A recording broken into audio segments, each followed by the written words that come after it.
Y fíjense, tienen este discernimiento, que ninguna decisión es final. Todos se van ramificando en otras, dice en ese libro. La naturaleza de las decisiones humanas es compleja, o sea, no es sencilla. Las decisiones, se proyectan en otras pequeñas o grandes, las que se van multiplicando en otras y así continuamente. Elegimos continuamente en la vida. Usted lo que está haciendo en su vida, cada día, cada mañana desde que se despierta es elegir, decidir. Algunos deciden levantarse temprano, orar a Dios, encomendarse a Él e ir a trabajar. Otros dicen, pues el Señor ya sabe que le amo y se va directo. Otros ni siquiera se despierta. Ay, jefe, ando enfermo. Se murió mi abuelita. Se murió 3 veces, ya, párale. Para matar a tus abuelas. Cada quien comete, pues cada elección, ¿verdad? Cada quien es dueño de sus elecciones, significa. Elegimos continuamente en la vida. Algunas veces esas elecciones, decisiones son muy importantes, como formar una familia, tener hijos, la carrera que uno elige, el trabajo, el lugar donde quiere vivir. Y claro, la más trascendental de todas, no la puedo no mencionar en una prédica, creer o no en el Señor Jesús, en el Evangelio. ¿Y qué dice ahí el consejo de Dios? ¿Cómo le podemos honrar? ¿Qué dice el consejo? Dice, cree y vive. Cree y vive. Cree y haz esto y lo otro y no sé qué. No, dice cree y vive. Juan 3:15 dice, para todo aquel que cree, tenga en él vida eterna. Amén. ¿Cuántos dicen amén a este? Qué promesa tan hermosa, ¿verdad? Tan simple y tan hermosa. El Señor sabe que somos bien simplistas y Él nos conoce, Él no es nuestro creador y por eso lo mantiene simple en estas ocasiones, en lo más importante, en la decisión más importante que debemos de tomar. En Juan 11:25 dice Jesús, yo soy la resurrección y la vida. El que cree en mí vivirá aunque muera. ¿Cuántos dicen amén? Esta es la mejor promesa que podemos tener. Por eso el cristiano no teme a la muerte. Teme a Dios, pero a la muerte no.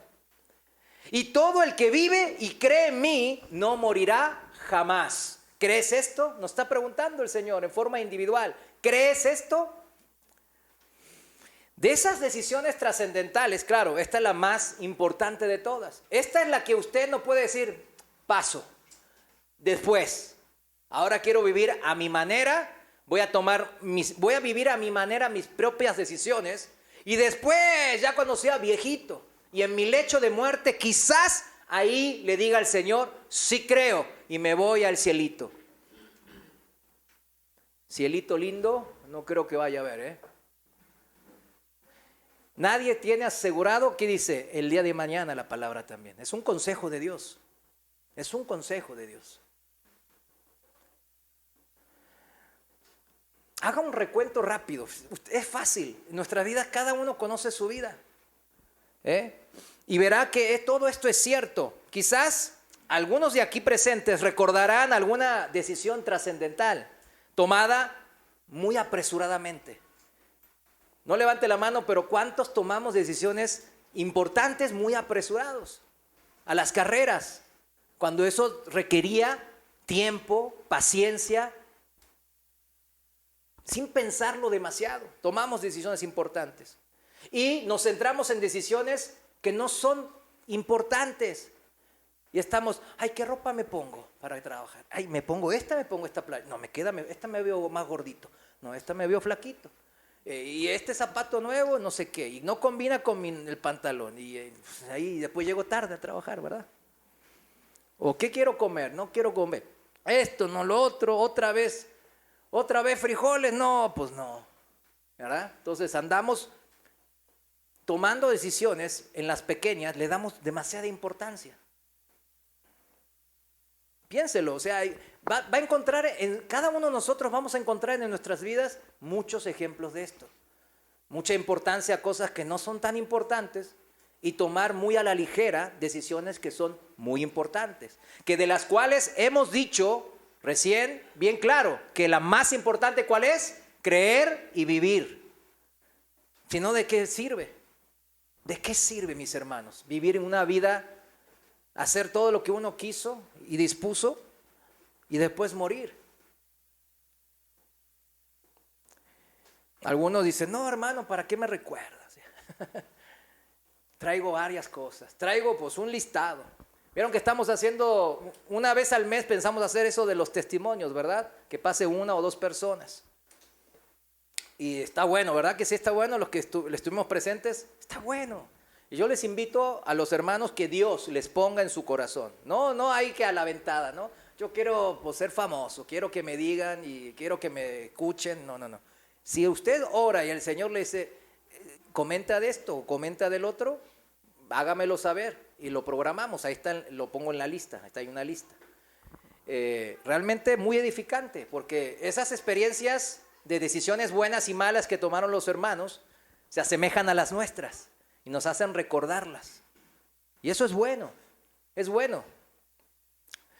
También es cierto, mis hermanos, que las decisiones intrascendentes, las que son no tan importantes, pues son mayores que las que son importantes. En toda nuestra vida podemos decir que 5, 6, máximo 7 son decisiones importantísimas en nuestras vidas.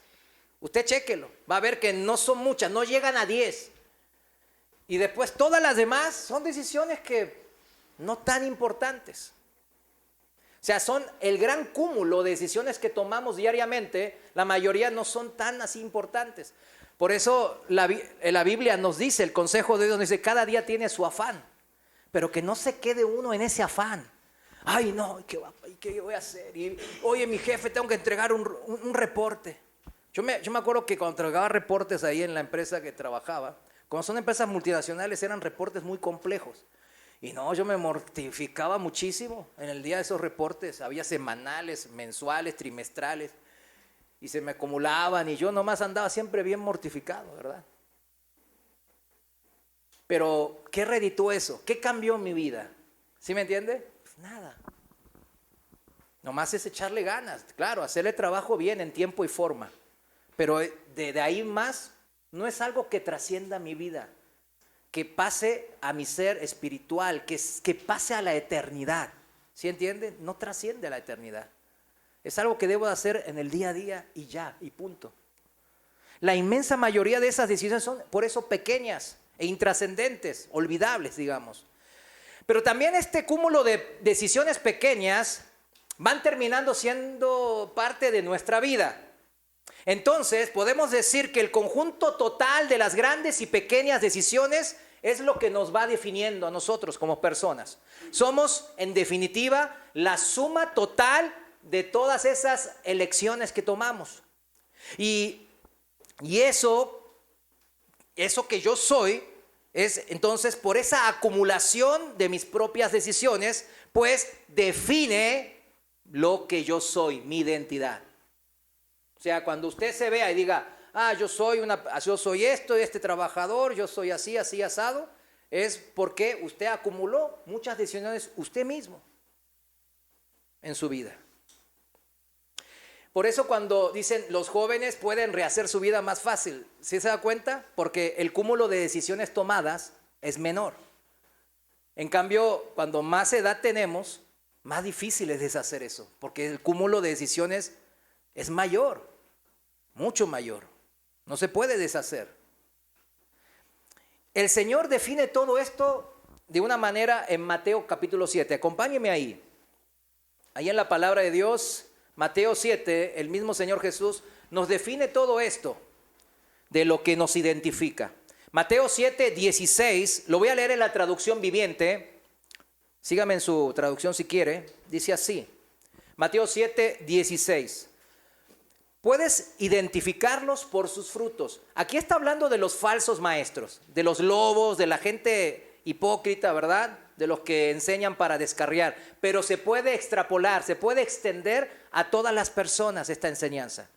Puedes identificarlos por su fruto, es decir, por la manera en que se comportan.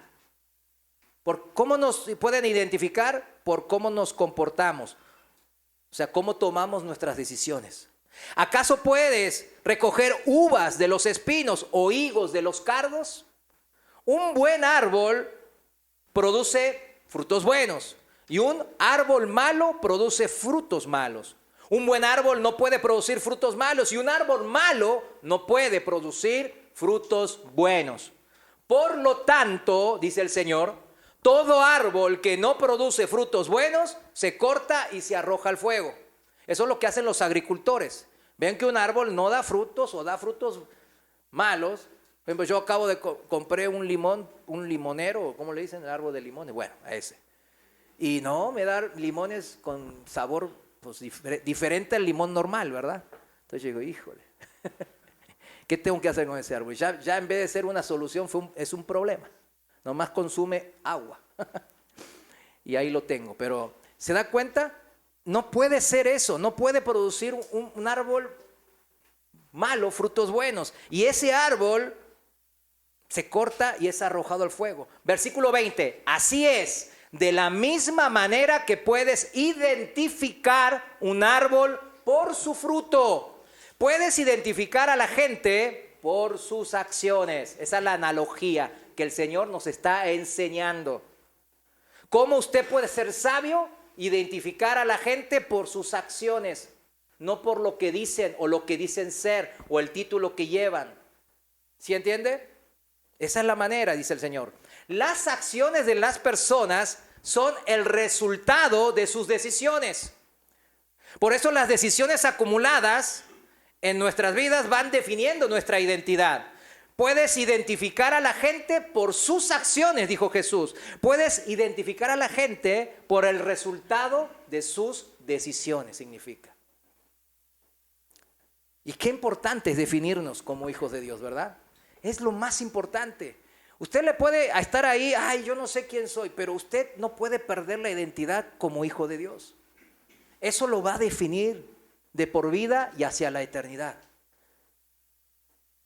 Ay, no, es que no me gusta hacer esto, no me gusta mi trabajo, no me gusta esto, no me gusta aquello. Usted es hijo de Dios. ¿Qué más puede pedir? ¿Qué más podemos pedir? Hombres y mujeres que honran a Dios en sus vidas, tomando las decisiones que el Señor nos ha dado consejo ya. Nos dio consejo ya, el consejo ya está dado. Si no, ese libro, bueno, ahora está en las laptops y en los celulares, ¿verdad? Las Biblias. Pero el libro está grueso, ¿verdad? Ahí hay mucho consejo, mis hermanos. Mucho consejo. Esto, mis hermanos, es ser un buen árbol. Y el buen árbol produce buenos frutos, dijo el Señor. Si leemos de vuelta Salmo 25:12 en el lenguaje actual, ahí está bien sencillo y dice bien claro. Salmos 25:12, volvemos al Salmo 25. Dice, a los que te honran, tú les muestras cómo deben vivir. Así que, si usted dice, me encuentro perdido en esta vida, no sé qué estoy haciendo, no sé para qué sirvo, no sé para dónde voy, no sé por qué existo. Honre a Dios. Búsquelo primero a Él, a su consejo, y Él le va a mostrar la manera en cómo debe de vivir. Promesa. Aquí lo leímos, ¿verdad? Es lo mismo que nos decía el apóstol Pablo, ¿verdad? En Romanos 8:14. No lo busque, dice, porque todos los que son guiados por el Espíritu de Dios, estos son hijos de Dios. O sea, a los que honramos, adoramos, tememos a Dios, Él nos muestra la manera de vivir. Es una revelación de lo que habría de venir también, cuando el Espíritu Santo, después de Cristo, es enviado a todo aquel que cree en Cristo. Y el Espíritu nos va guiando por medio de su palabra que ya escribió por sus santos profetas en la Biblia y también directamente desde nosotros. ¿Qué más excusas podemos dar de eso? De no tener guía en esta vida. Sí hay mucha guía. Si se fijan, honrar a Dios nos muestra cómo debemos de vivir, cómo debemos de tomar entonces las decisiones de la vida, importantes y no tan importantes. Pero no dice que eso no nos quita las situaciones difíciles de la vida, nuestros problemas, nuestras adversidades. ¿Se fijan? No habla de eso. Mas, sin embargo, muchos como que lo relacionan de una manera errónea. Aquí bien claro nos está diciendo la manera correcta de vivir. Pero eso no nos va a evitar situaciones difíciles o adversas. Mas, sin embargo, nos va a dar las armas necesarias para poder luchar y vencer toda circunstancia adversa, toda tragedia y toda dificultad en el Señor. Si regresamos al Salmo 25, David, en ese salmo, que es un salmo de David, en ese salmo él estaba sufriendo cuando él hizo este salmo. Y si vamos al versículo 16 en la Reina Valera actualizada, en el Salmo 25, versículo 16, fíjense en qué condición, en qué circunstancia adversa David escribió este salmo. Dice: mírame y ten misericordia de mí, porque estoy solitario y afligido. ¿Cuántos nos sentimos solitarios y afligidos, verdad que sí? Las angustias de mi corazón se han aumentado. Sácame de mis congojas. Mira mi aflicción y mis afanes. Perdona todos mis pecados.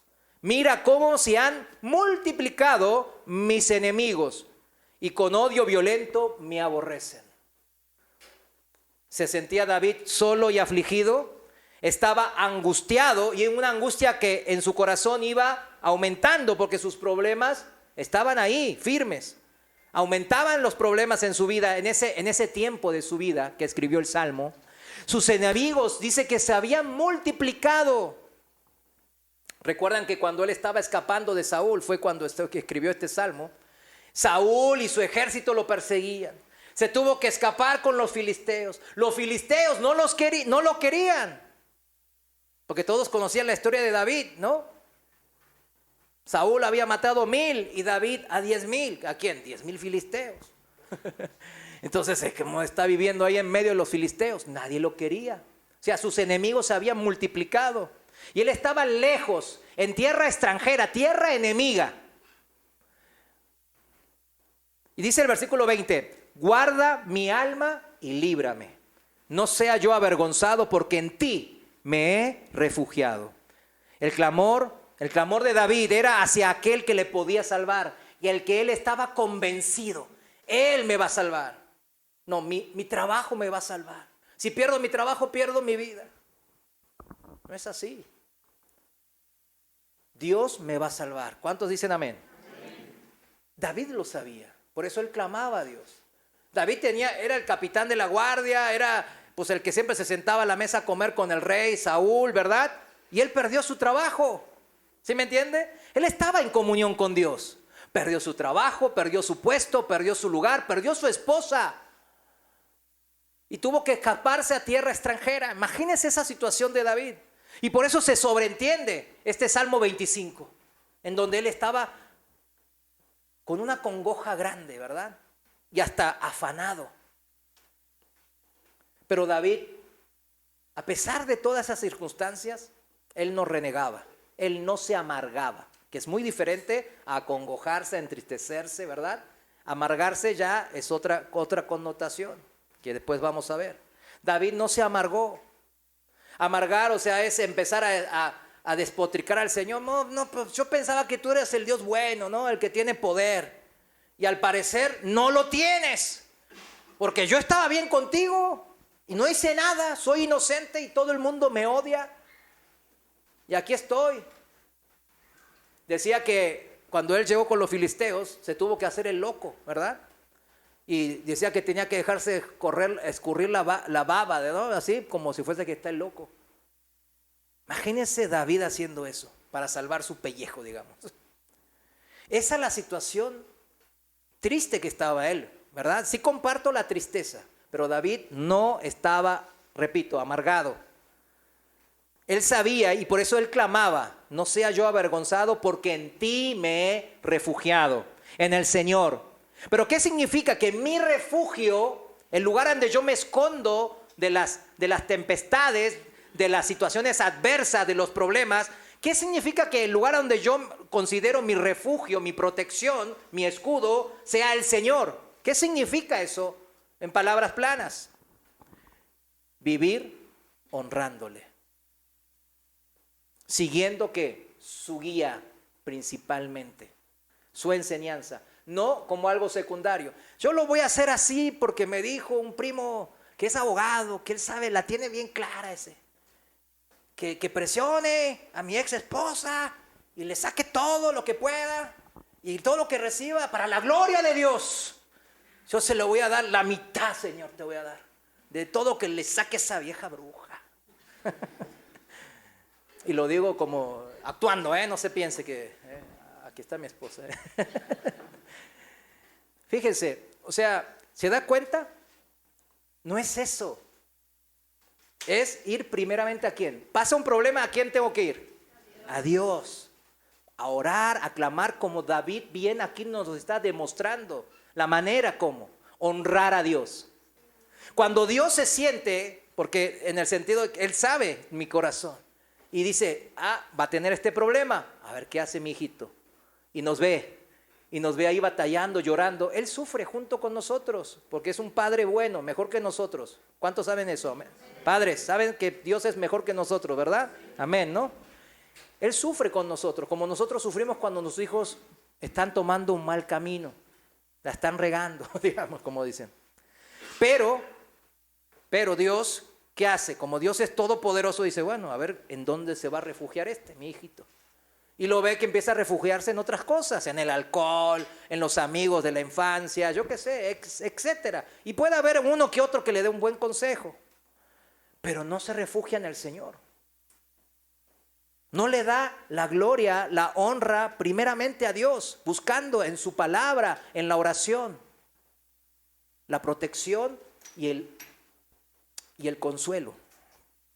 Eso, mis hermanos, buscar primero honrando a Dios, eso genera el escudo, mis hermanos. El escudo que protege contra toda adversidad en esta vida. En el versículo 21, ahí lo dice bien claro. La integridad y la rectitud me guardan. ¿Qué me guardan? La integridad y la rectitud, porque en ti he esperado. Fíjense, del Señor nos guarda, sí, amén. Pero el Señor puso un método, una metodología. Él es el que inventor de la manera, el cómo. Y el proveedor de todo. Pero hay un método, dice. ¿Cuál es el método que me guarda? La integridad y la rectitud. ¿Se da cuenta? Integridad es una persona que está hecho de una sola pieza, íntegro, de una sola pieza. Significa no doble cara, no ser hipócrita, no tomar decisiones que dicen, yo te honro, como recién veníamos cantando al Señor, alabando, ay Señor, tú eres mi fortaleza, tú eres mi adarga, yo estoy en el puño, en el hueco de tu mano, etcétera, ¿no? Y después, a la primera de problemas, ahí lo chocan en la calle, nadie me quiere, y ahí viene uno a pegar, vente el tú por tú, aprovecho ya para desquitarme, ¿verdad? Entonces, ¿en dónde está? ¿Verdad? La integridad. Ahí no hay integridad, hay hipocresía. Tomamos decisiones que deshonran a Dios, que no siguen su guía. El árbol no da entonces frutos mezclados, significa la integridad. O sea, no da frutos buenos y malos. O es un árbol que da buenos frutos o malos frutos, dice el Señor. Así leímos en Mateo 7, ¿verdad? Amén. No es un árbol tampoco que puede dar manzanas y naranjas, o uvas e higos. Da solamente manzanas, da solamente uvas, da solamente higos. La rectitud, dijimos integridad y rectitud nos guardan. La rectitud es seguir ¿qué cosa? La justicia ¿de quién? De Dios. No mi propia justicia, porque muchas veces nos creemos muy justos. O sea, yo tengo la razón. Yo soy el que está ahí bien. Pero muchas veces no es cierto. A veces sí, claro, pero otras veces no. Y el que define eso, ¿quién es? El Rey de justicia, ¿verdad? Dios. De Dios es la justicia. ¿Cuántos están de acuerdo con eso? Amén. Yo creo que vayamos en un solo hilo, ¿verdad? Rectitud entonces es seguir la justicia de Dios. Acuérdense cuando dijo, los que ven primero por mi reino y mi justicia, dice en Mateo 6:33, ¿verdad? Mi justicia. Seguir el camino que el Señor marca, ese solo camino, sin desviarme ni a la derecha ni a la izquierda. Es tomar decisiones rectas sin buscar una solución fuera del consejo de Dios. Es que el consejo de Dios es, no, pues que Dios siempre dice, no robarás, pero yo necesito tomar algo de la empresa, de la caja chica. Necesito tomar esto porque igual, bueno, yo estoy trabajando arduo. A mí no me pagan horas extras. Así que al fin y al cabo me la estoy cobrando acá. Hago mi justicia, ¿se da cuenta? Pero eso no es lo que Dios desea. David sí lo entendió bien. Decir que yo soy hijo de Dios, que mi refugio, mi protección, mi escudo es el Señor, es realmente confiar en Él, tomando las decisiones que Él me da a mí. Viviendo entonces de esa manera íntegramente y rectamente delante de Dios. Eso es fe. Eso es esperar que Dios está correcto. Y es la única manera de vida que el Señor obra, guardándonos y protegiéndonos. Lo acabamos de leer. Lo acabamos de leer en el Salmo 25.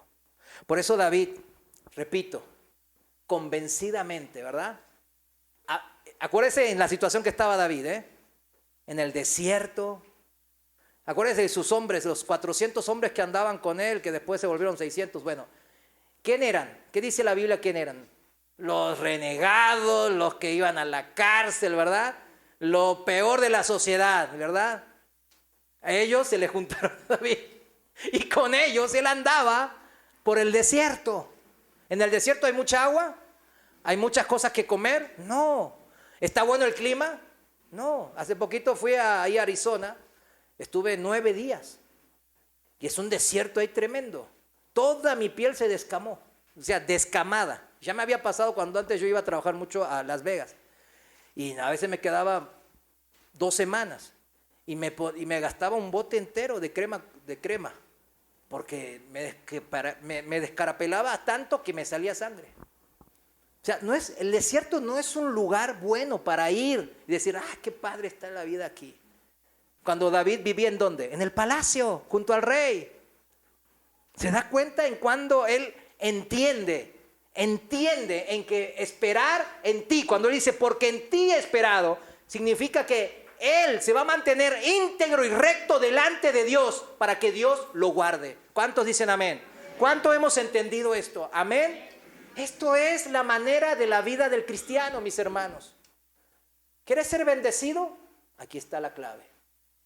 No es ningún secreto. Está en todas las Biblias. ¿Se da cuenta?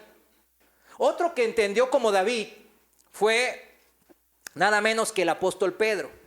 Y él un poco que detalló un poco más esto que David nos está comentando en el Salmo 25. Vayamos a 2 de Pedro, capítulo 1. 2 de Pedro, capítulo 1, versículos desde el 3, en la traducción viviente. Aquí Pedro va a expander un poco este entendimiento de qué es mantenerse en el resguardo, en la protección de Dios, manteniendo nuestra integridad y rectitud, ¿verdad? Fíjense, dice así, versículo 3, mediante su divino poder, Dios nos ha dado todo lo que necesitamos para llevar una vida de rectitud. O sea, nada podemos clamar que falta. Todo nos ha dado por su divino poder. Todo esto lo recibimos al llegar a conocer a aquel que nos llamó por medio de su maravillosa gloria y excelencia. ¿Lo recibimos cómo? Por medio de conocerlo a Él, leer la Biblia, escuchar las prédicas, buscar de Dios. Versículo 4. Y debido a su gloria y excelencia, nos ha dado grandes y preciosas promesas. Estas promesas hacen posible que ustedes participen de la naturaleza divina y escapen de la corrupción del mundo, causada por ¿qué cosa? Dígalo, los deseos humanos, los deseos de la carne.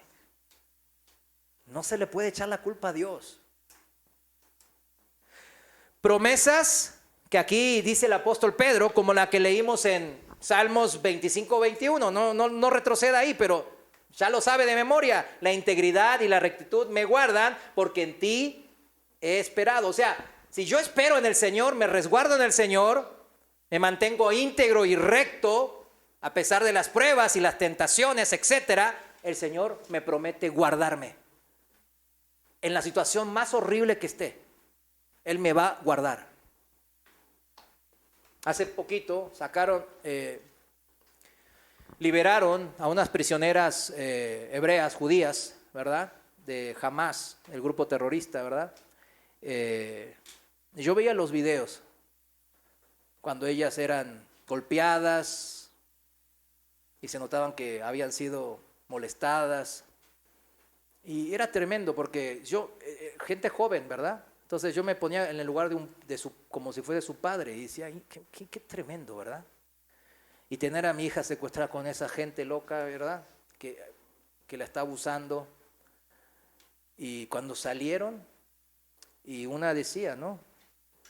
Que gracias a Dios, ¿verdad? Que salió y que ahora está con vida y que vivió todo esto malo, pero ella sabe que la va a hacer más fuerte y empezó a dar. Yo decía, wow, si eso en verdad lo dice su corazón, que así parece, porque de una situación tan traumática, ¿quién vive una situación más traumática que eso? Yo no sé, por ahí algunos sí aquí, pero es algo tremendo lo que vivieron. Y salga y diga esas palabras, es como el Salmo de David. En ti he esperado y me has rescatado. Versículo 5, volvemos a 2 de Pedro 1, ¿verdad? Versículo 5. En vista de todo esto, dice, esfuércense al máximo, dice esta versión, por responder a las promesas de Dios, complementando, añadiendo su fe con una abundante provisión de excelencia moral. ¿Cuánto? Abundante provisión de excelencia moral. En la Reina Valera, virtud, integridad significa. Abundante. Esfuércense al máximo. No, pues yo ya quise ser honesto y ya no, me eché todo. Todos me pusieron dislike, no se suscribieron, ya me bloquearon no, ya dije, Dios es el Señor y ya todo el mundo me odia. No, mejor ya no digo nada. Pero así somos, ¿verdad que sí? Muchas veces. Esfuércense al máximo. Esto no es, de hecho ganas. A la primera de la dobladita, una dobladita de dedo meñique y no, ya reniego de Dios. No, esfuércense al máximo. Con una abundante provisión de excelencia moral, virtud, integridad. Y la excelencia moral con conocimiento. El conocimiento de Dios, de la palabra. El conocimiento con control propio, o sea, saberse dominarse a uno mismo. Y el control propio con perseverancia, una y otra vez, disciplina, con sumisión, o sea, y la perseverancia con sumisión a Dios. Todo eso bajo ¿qué? El concepto de el temor de Dios. Y la sumisión de Dios con afecto fraternal, o sea, la coinonía que hay entre las personas y el afecto fraternal con amor por todos, dice esta versión. Con el amor en sí, el amor ágape, el amor que es incondicional, que no espera nada a cambio, significa. ¿Sabe cuándo usted va a saber que yo estoy amando? Cuando usted tenga, los que no tienen hijos, cuando ustedes tengan hijos van a saber qué significa amor ágape, amor incondicional. Porque amamos a pesar de que nuestros hijos muchas veces son rebeldes. ¿Sí o no, padres? Y los abuelos también. Los abuelos aman demasiado, yo creo, a veces, ¿no? Con mis papás son bien consentidores de mis hijos. Dice, dice el versículo 8, cuanto más crezcan de esta manera, más productivos y útiles serán en el conocimiento de nuestro Señor Jesucristo. Por los que no llegan a desarrollarse de esta forma son cortos de vista o ciegos y olvidan que fueron limpiados de sus pecados pasados. Así que, amados hermanos, esfuércense por comprobar si realmente forman parte de los que Dios ha llamado y elegido. Hagan estas cosas y nunca caerán. Si se esfuerzan, nunca caerán, dice. Entonces Dios les dará un gran recibimiento en el cielo, en el reino eterno de nuestro Señor y Salvador Jesucristo. Amén.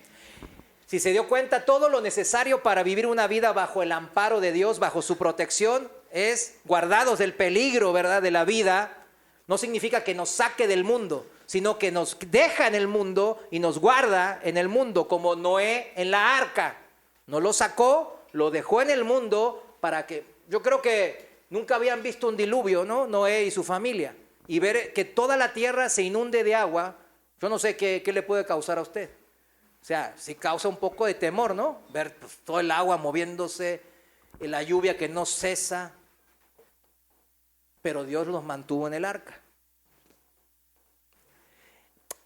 Aquí no se trata de un poder externo como mágico, ¿verdad?, que llega a resolverme todos mis problemas. Dios, sí, de repente usa su divino poder y su sabiduría de una manera milagrosa y sana. Calma tempestades, resuelve problemas sin nosotros merecerlos. ¿Cuántos vivimos eso? Nos multiplica como multiplicó los panes y los peces. Dios no quiere que seamos dependientes, pero Dios no quiere que seamos dependientes de ese poder que Él tiene. Quiere que sepamos nosotros poner parte y crecer. Que seamos dependientes de su sabio consejo y que crezcamos. El cual, ese consejo nos dice que si nos esforzamos en vivir una vida de integridad y rectitud, sus promesas se cumplirán en nuestras vidas. Entonces, desarrollar nuestra capacidad de honrar a Dios, del temor de Dios, de seguirle, primeramente, es desarrollar un carácter como el de Cristo. ¿Cómo es Cristo? Virtuoso, íntegro. ¿Cómo es? Con discernimiento, con capacidad de saber hacer lo bueno y no hacer lo malo, con dominio propio, paciente, misericordioso. Es como fue Cristo, perseverante, disciplinado, constante en la verdad.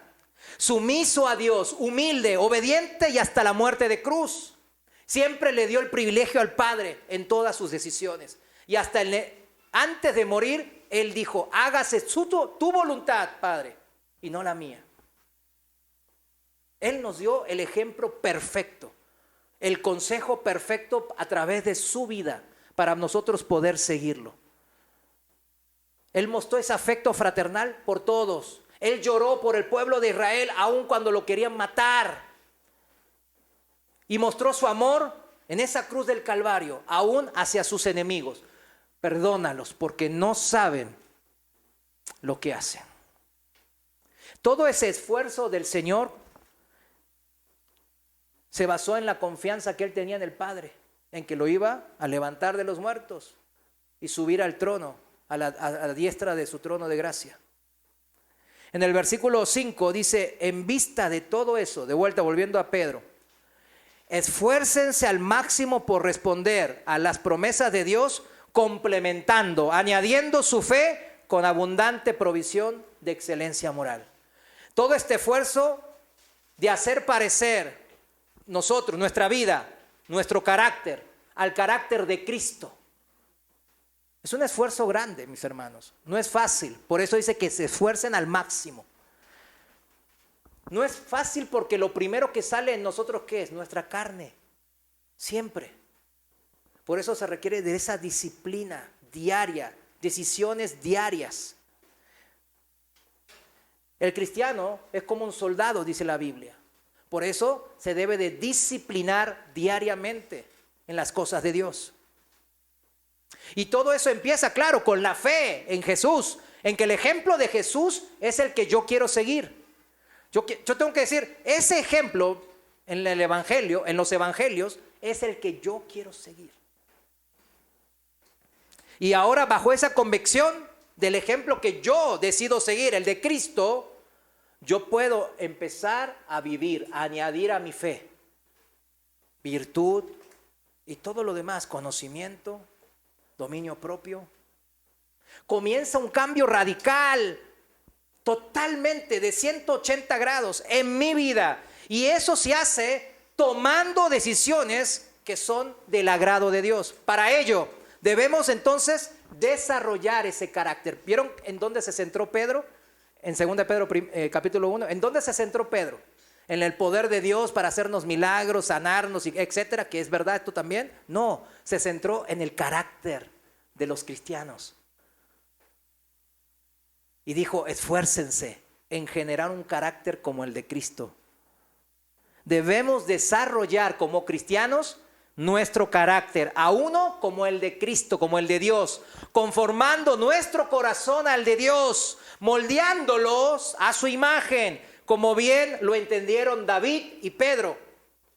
Nuestro desarrollo espiritual, nuestro madurar en el espíritu y crecer en la fe, se va logrando entonces, como nos dice Pedro, conforme vayamos tomando las decisiones como Dios lo haría, desarrollando nuestro carácter, honrando a Dios en nuestras decisiones diarias. No diga, ay, bueno, ya en las importantes yo voy a hacerle caso a la Biblia, voy a abrir la Biblia. Este año no abrí nunca la Biblia. ¿Por qué, hermano? Es que no tuve que tomar ninguna decisión importante en mi vida. Todo está en piloto automático. Entonces yo digo, bueno, ¿será cierto? Claro que no. Crecemos, dice el Espíritu, que necesitamos crecer en la fe, añadiendo nuestro carácter, de nuestra parte, el carácter que nos va a hacer guardar y proteger en la adversidad. Recuerde bien, Salmo 25, 21. La barca, mis hermanos, la barca donde estaba Noé, se va transformando, mis hermanos, si usted no va creciendo en ese botecito de madera. De ese botecito de madera, cuando usted crece en su carácter, va a transformarse en un barco grande, como un transatlántico, ¿verdad? O un buque de guerra, de esos grandotes, ¿verdad? Pero repito, sin perder de vista que todo este desarrollo de nuestro carácter, de ser buenos tomadores de decisiones según la voluntad de Dios, se debe basar en ¿qué? ¿En nuestra qué? Fe. ¿Cómo empieza Pedro? Añadid a vuestra fe todo su carácter, ¿verdad?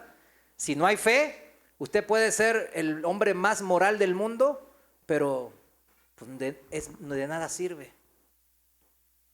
Todo eso se debe basar en nuestra fe. Cristo debe de estar en nuestra barca, significa, mis hermanos. Eso es lo más crucial para resistir las tempestades. Si queremos solamente ser íntegros y rectos por nuestra propia opinión, por nuestra propia bondad, desarrollar un carácter, ¿verdad? Bien de alta moralidad, porque nosotros somos muy buenos, podremos terminar como el Titanic. ¿Recuerdan el Titanic? ¿Quién recuerda el Titanic? Pues ese hace más o menos un poquito más de 100 años, que el barco más grande de esa época. Incluso ahora sería uno de los barcos más grandes, más poderoso, más majestuoso, esplendoroso, ¿verdad? Fue la noticia principal del mundo en esa época. ¿Y qué pasó en su primer viaje? Se hundió. El capitán, los dueños de la empresa del Titanic decían, esto ni Dios lo puede hundir. Así dijeron. Y se hundió en su primer viaje. Por eso en nuestra barca, mis hermanos, no importa que todavía esté como un botecito de madera pequeño, no importa en qué situación esté, debe estar primero Cristo. Con Cristo podemos ser una barca pequeña de madera, pero podemos resistir grandes tempestades. Aquí está la enseñanza que nos detalla el apóstol Pedro. Es que, aunque con Cristo sí, claro, es suficiente. El apóstol Pedro va un paso más. Él aprendió, él fue discipulado por el Señor y por todas las cosas que le pasaron, todas las décadas después hasta su crucifixión de Pedro. Y él bien dice, está bien que Cristo esté en tu barca, pero para permanecer debes de hacer crecer esa barca. No puedes estar estancado. Debemos de esforzarnos en desarrollar un carácter como el de Dios para que podamos crecer y así ayudar a otros a no hundirse en el mar. El mar representa el mundo. Por eso en 2 de Pedro 1, Pedro comienza por la fe, pasa por todo el carácter de las personas que añadimos a esa fe y termina ¿en qué cosa? En el amor. Esto es, comienza por fe, termina por amor. Y la fe en Cristo, que nos lleva a ser como Cristo, es porque la fuerza es del amor. Por ese amor, Él, por nosotros, el Señor resistió bofetadas, escupitajos, latigazos y el dolor y la vergüenza de la cruz. Fue por amor. Su carácter divino venció toda adversidad, todo lo que el enemigo le puso en contra. Y pudo así cumplir él el propósito del Padre. Honró al Padre con sus decisiones en obediencia, que mostraron un carácter como el del Padre. Y así nosotros debemos de imitar a Cristo, mis hermanos, que en base a confiar en el Señor, honremos sus promesas, decidiendo nuestras acciones de vida en favor a la voluntad de Dios. Para beneficio, claro, primeramente nuestro, porque nuestra vida y nuestra familia se benefician de eso, pero como en última instancia en beneficio a otros. Así funciona el amor. Siempre es el beneficio es para quién, para otros. El amor no se auto beneficia en el sentido que, ay, me amo mucho. No, el amor siempre se dirige hacia otra persona, hacia el prójimo. Y así también las decisiones que tomamos definen mi influencia en este mundo. El impacto que pueden causar en cada uno de nosotros en este mundo por esas decisiones que tomamos. En el mundo hay muchos ejemplos del carácter de Dios en personas que ni siquiera son cristianas, mis hermanos. Algunas hasta me da vergüenza y digo, híjole, él ni es cristiano.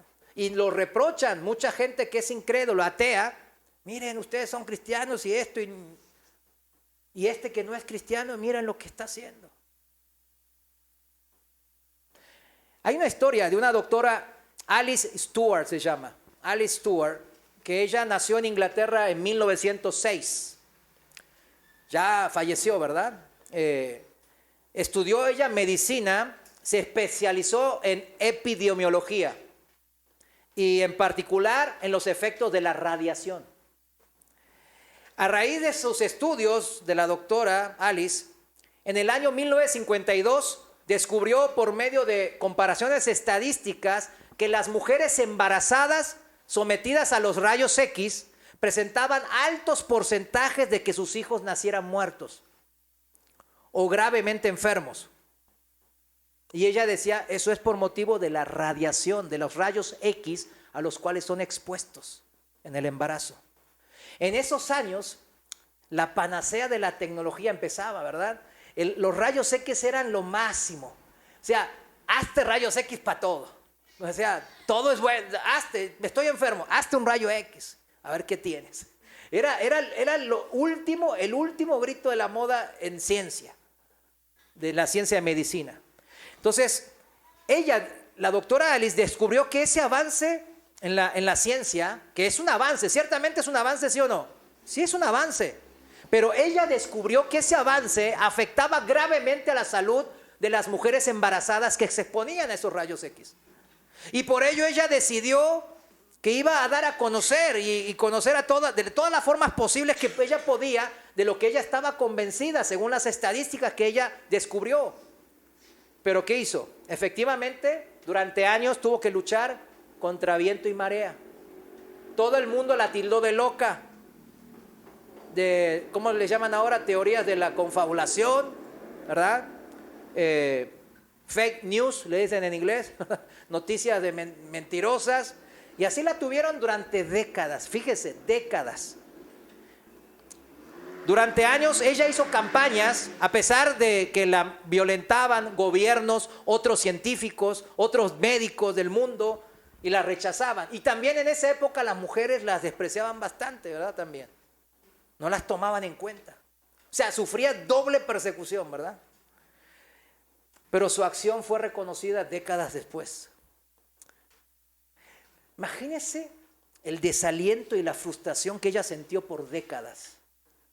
De soledad, impotencia, de ver que ella tenía la razón, pero que nadie lo aceptaba y que la maltrataban, en todo caso la maltrataban.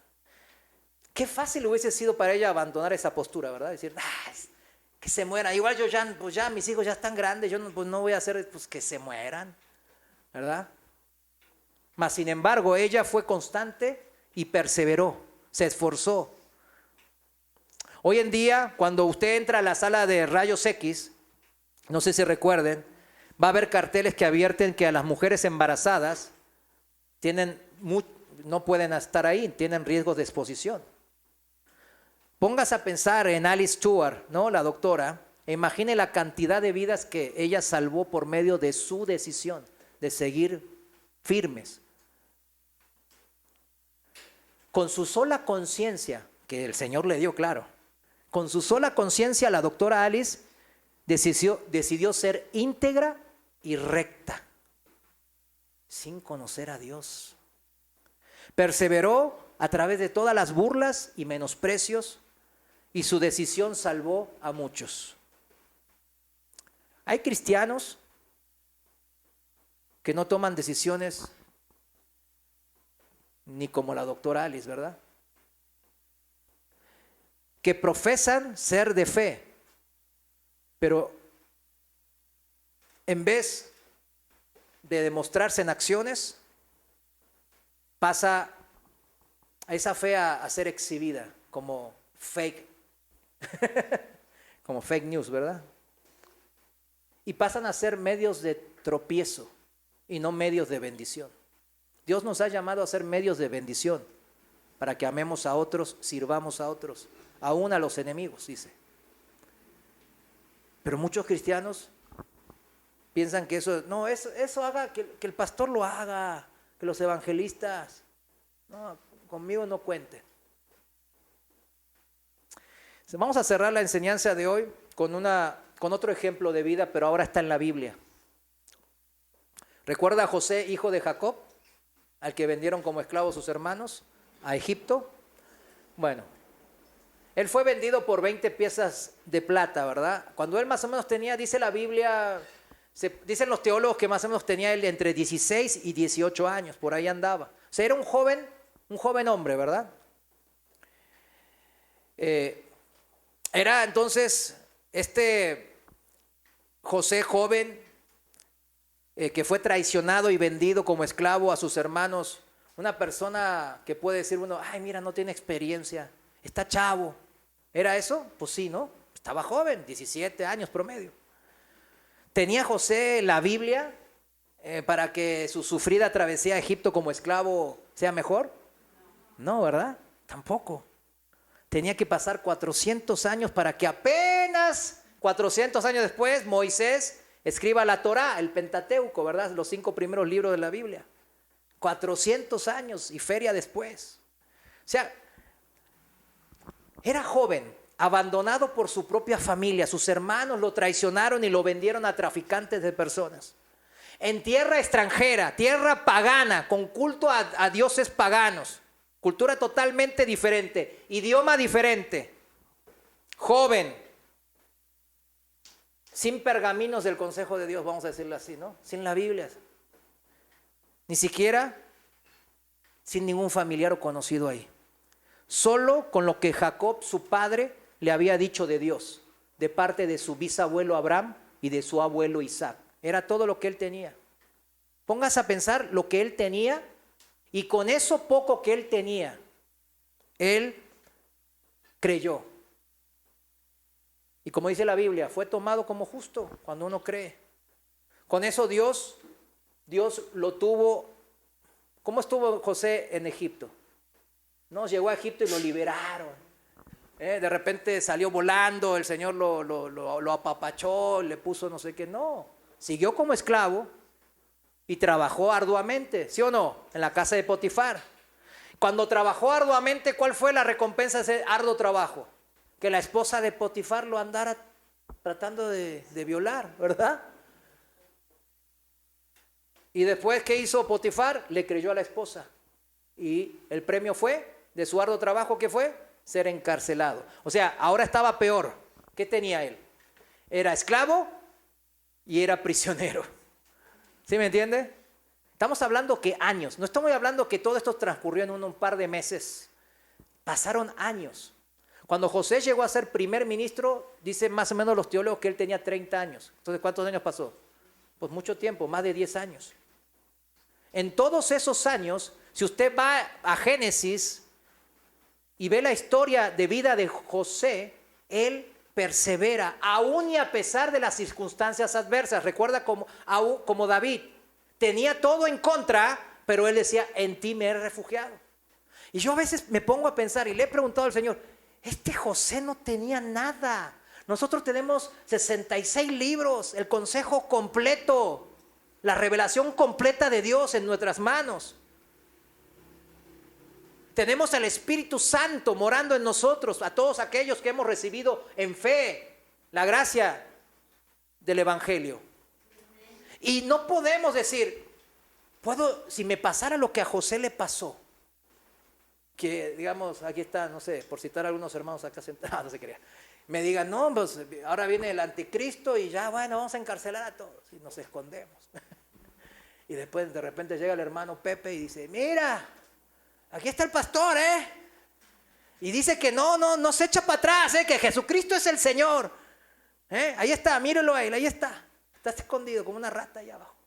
Y salgo yo ahí como una rata, ¿verdad? Y ya salgo así, digo, sí, aquí estoy, ¿verdad? Y ya digo, bueno, tengo que tomar la decisión, ¿verdad?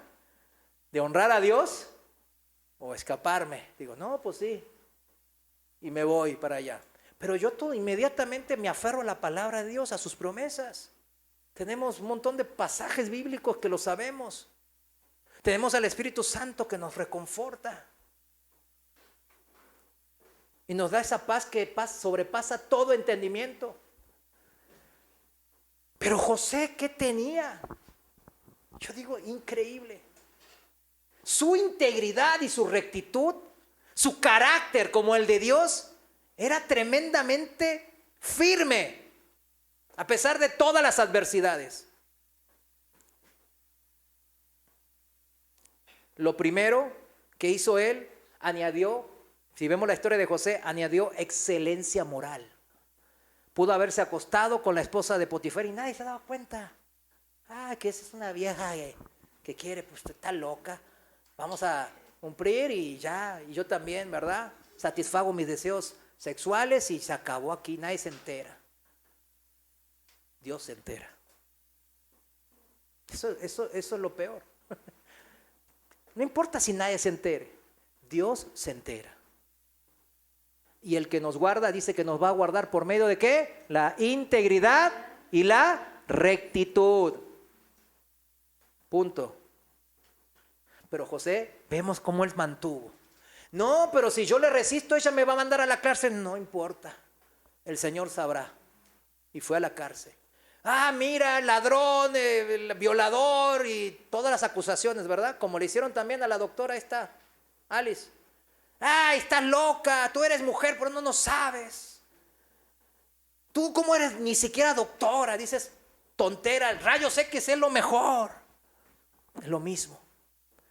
Y ahí estaba en la cárcel. Y yo creo que también José está en la carne, ¿verdad? Y habrá dicho, híjole, estoy como el Salmo de David, estoy afligido, estoy acongojado, Señor, pero en ti he confiado. Estaba él siendo probado, pero él salió vencedor y no se amargó. La prueba está que en la cárcel mismo él fue esforzado y diligente, dice la palabra. Le volvió a echar ganas, como diciendo, ok, Señor, voy a volver a empezar de más abajo. Ahora soy esclavo y prisionero. O sea, como que el amargado que hubiese dicho, ay, yo viví una vida de principito allá con mi papi en Canaán y ahora soy un esclavo en tierra de paganos, idólatras. Y encima me empezó a ir bien, le eché ganas, Señor, te fui fiel, pero ahora peor. ¿Cómo puedo estar peor que estoy? No, pum, sí puedes estar peor. Ahora vas a ser también prisionero. Gloria a Dios.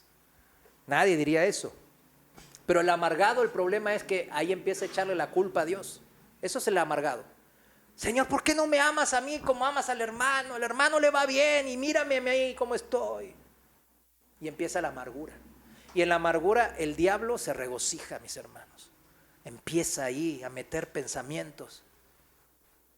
Yo creo que muchos hemos vivido eso. Ay, así, así. Pensamientos contrarios. Pero José, ¿se amargó? No se amargó, perseveró en lo que él había escuchado del padre Jacob. ¿A qué edad? ¿A qué edad él escuchó? A ver, jóvenes cristianos, menos de 18 años. Con eso solo le alcanzó para vivir una vida de rectitud. Y José fue el segundo al mando del imperio más poderoso en la tierra en ese entonces, el imperio de Egipto. Pero él pasó la prueba. Y cuando vemos su vida, dice, no. Yo les aseguro, con la Biblia, con el Espíritu Santo, si me pone Dios en esa prueba, híjole, no sé si la paso. De panzazo si la paso, Por eso Dios sabe, ¿verdad? Dios nos conoce mejor que nosotros mismos, así que no me va a dar esa prueba. Eso también es una promesa de Dios, lo saben, ¿verdad? José se mantuvo íntegro y recto. Eso lo guardó de la prueba, Salmo 25, 21, ¿verdad? Aplicó, o sea, mucho antes del tiempo, lo que su David, ¿no? Mucho después en el tiempo aplicó. Así Dios le guardó en medio de la prueba, en medio de la cárcel, en medio de la desprecio, sacándolo después de la cárcel y haciéndolo primer ministro. Toda la historia después no la quiero comentar, porque usted ya la conoce, ¿verdad? Interpretó los sueños. Pero en eso me voy a centrar en esto último también. Cuando él estaba en la cárcel, llegaron 2 personas a la cárcel. Él estaba ahí pues barriendo, estoy bien. Trataba, ¿verdad?, de estar en el Señor y alegrar su vida. Imagínense, usted no sabe cuándo va a salir, pero él tenía esperanza. Decía, no, según mi papá Jacob, dijo que íbamos a andar en Egipto como esclavos 400 años. Y después íbamos a regresar a la tierra. Es lo que dice en Génesis 15, ¿verdad? Entonces, mi papá me lo contó. Así que a mí no me toca, quizás a mí me toca hacer una vida de esclavo. Lo acepto, por ahí dijo José, ¿no? Y ahí andaba en la cárcel. Y vinieron 2 personas. El copero del rey, el jefe de los coperos y el jefe de los panaderos. ¿Sí lo recuerda? Y los 2 vinieron porque dice la palabra que ofendieron al rey de Egipto.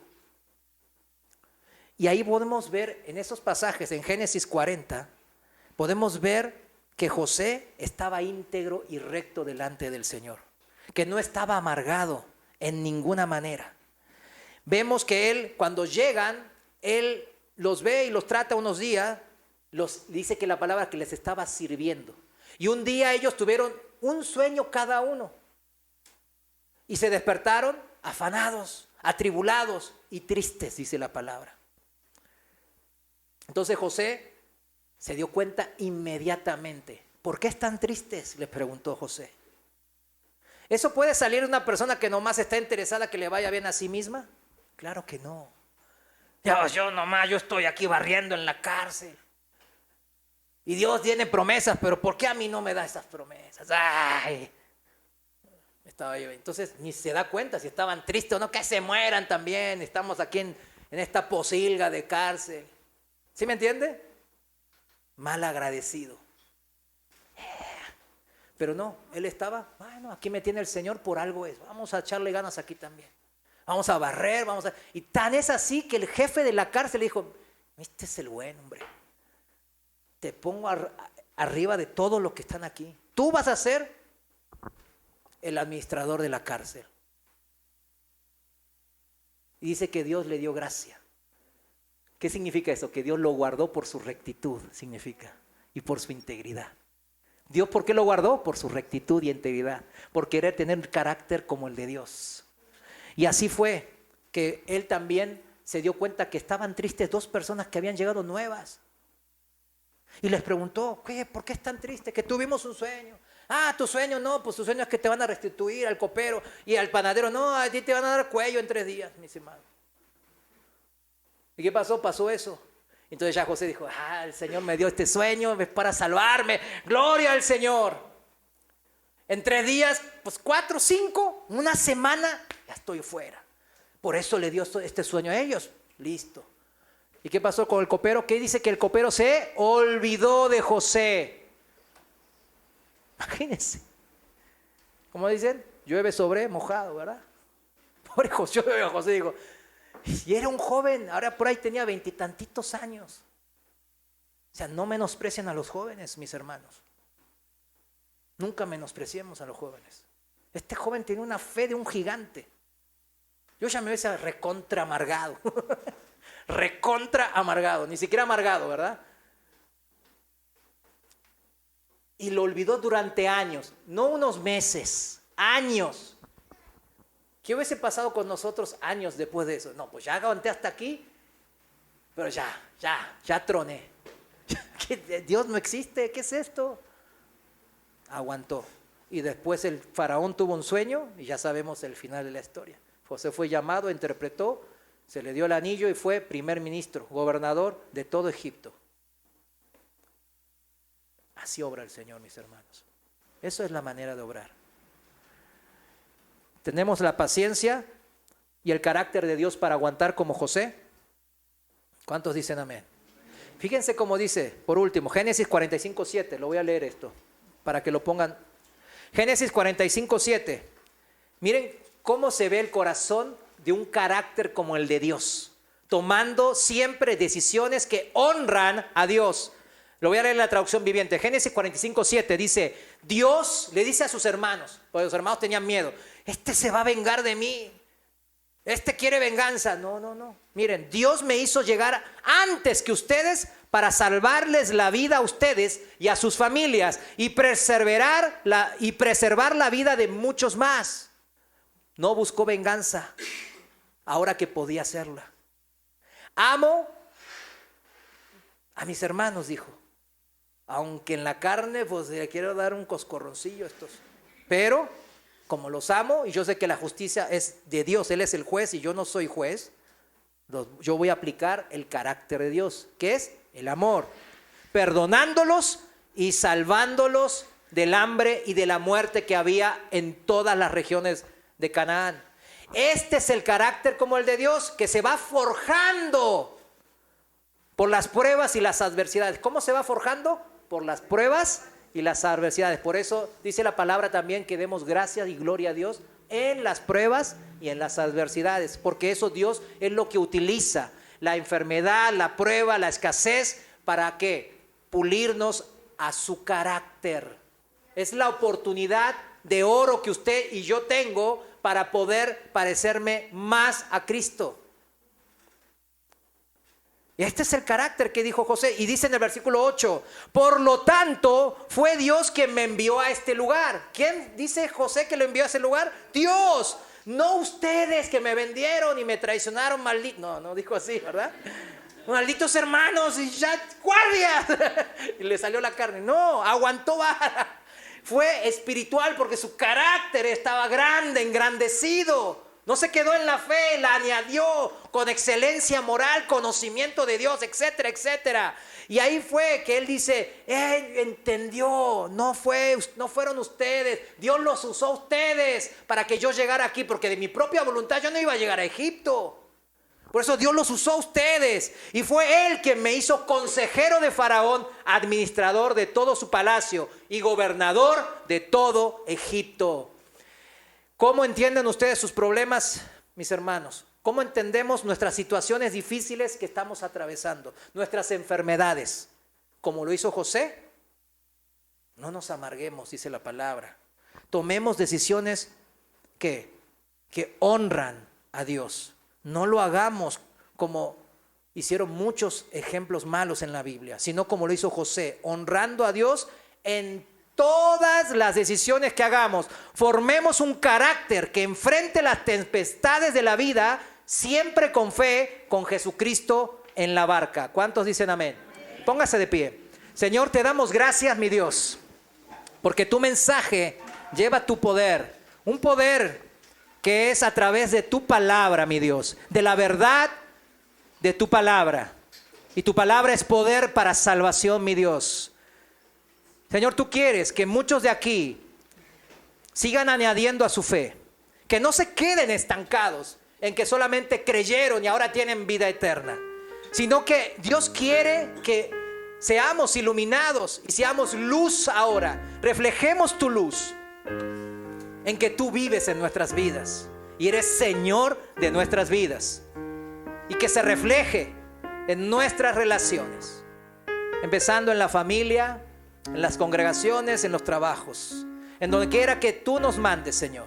Como a José, que entendió que a pesar de los sufrimientos en Egipto, él entendió que tú lo enviaste ahí, y entendió que todo ese sufrimiento fue para bien, porque todas las cosas nos ayudan para bien, para aquellos que amamos a este Dios tan amoroso, tan espectacular, tan poderoso, tan cuidadoso, y que nos guardas cuando nosotros accionamos la integridad y la rectitud en nuestro carácter. Ayúdanos a tomar esas decisiones con carácter firme, en el nombre de Jesús, amén. Quédese ahí un momento, reflexione en su vida, en las decisiones que toma. Reflexione y pídele perdón si hay que pedir perdón de algo. Si está pasando tormento, tribulación, tempestad, enfermedad, clámele al Señor como lo hizo David, pero confíe en Él, porque Él hará. Permanezca añadiendo a su fe un carácter como el de Cristo. Rindámonos al Señor. No sigamos peleando. No podemos ganarle. Rindámonos ante su poder y ante su gracia. Ayuda, Padre, que almas se humillen ante ti, Padre, y te honren con su vida. Que formen un carácter como el tuyo, mi Dios, como José.